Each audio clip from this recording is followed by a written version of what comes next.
नमस्कार। श्रीमद् भगवत गीता के पहले अध्याय का दूसरा श्लोक संजय के मुख से आता है।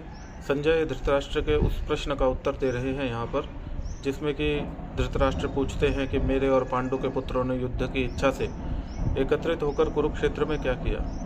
तो धृतराष्ट्र के प्रश्न का उत्तर देते हुए संजय कहते हैं, दृष्ट्वा तु पांडवानीकम व्यूढ़ दुर्योधनस्तदा आचार्यमुपसंगम्य राजा वचनम अब्रवीत।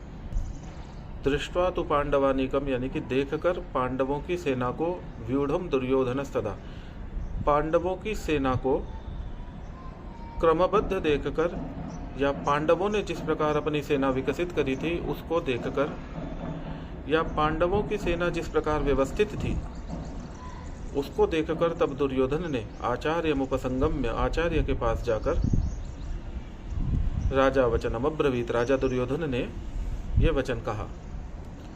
क्या वचन कहा ये अगले श्लोक में देखेंगे, पर थोड़ा सा ये भी जान लेना चाहिए कि संजय कौन है। श्रीमद् भगवत गीता में 4 पात्र मुख्य हैं, भगवान श्री कृष्ण, अर्जुन, धृतराष्ट्र और संजय। संजय ये धृतराष्ट्र के सारथी हैं, और कोई किसी का सारथी हो ये कोई छोटी बात नहीं है। इसका एक उदाहरण तो आपको इसी बात से मिल जाएगा कि महाराज शल्य को अपनी ओर से सारथी बनाने के लिए दुर्योधन ने कितना बड़ा स्वांग रचा था। जो रथी है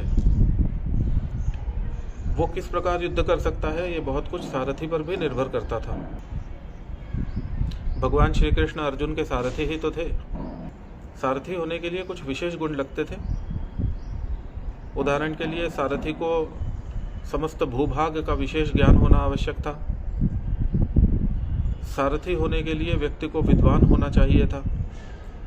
किसी शूरवीर को सारथी चुना जाता था। जो सारथी हो वो प्रिय वचन बोलने वाला हो। इस प्रकार सारथी के अनेक गुण थे। स्थिर दृष्टि वाला व्यक्ति सारथी होता था। तो सारथी के अनेक गुण होते थे और उन्हीं गुणों के आधार पर उसको सारथी चुना जाता था, क्योंकि राजा के जीवन की बागडोर सारथी के हाथ में थी। एक तो सारथी के महत्व की बात है, दूसरा संजय और धृतराष्ट्र का संबंध जो था वो भी विशेष था अपने आप में। विदुर जी और संजय, इनसे धृतराष्ट्र जिस प्रकार बात किया करते थे उतना निकटता से, उतना आत्मीयता से किसी से बात करते हुए उनको कदाचित नहीं देखा गया। विदुर जी और संजय जिस प्रकार ये लोग धृतराष्ट्र के प्रति कठोर वचन भी कभी कभी कह दिया करते थे उनके हित के लिए, वो भी अपने आप में एक विशेष बात है। उदाहरण के लिए देखिए, संजय ने धृतराष्ट्र को यहाँ तक कह दिया था, प्रथा के पुत्र संग्राम में धृतराष्ट्र के पुत्रों का संहार कर डालेंगे। धृतराष्ट्र के सामने से यह बात कहना अपने आप में एक बहुत बड़ी बात थी, और इस बात को धृतराष्ट्र ने चुपचाप सुन भी लिया। इस प्रकार का संजय का महत्व था।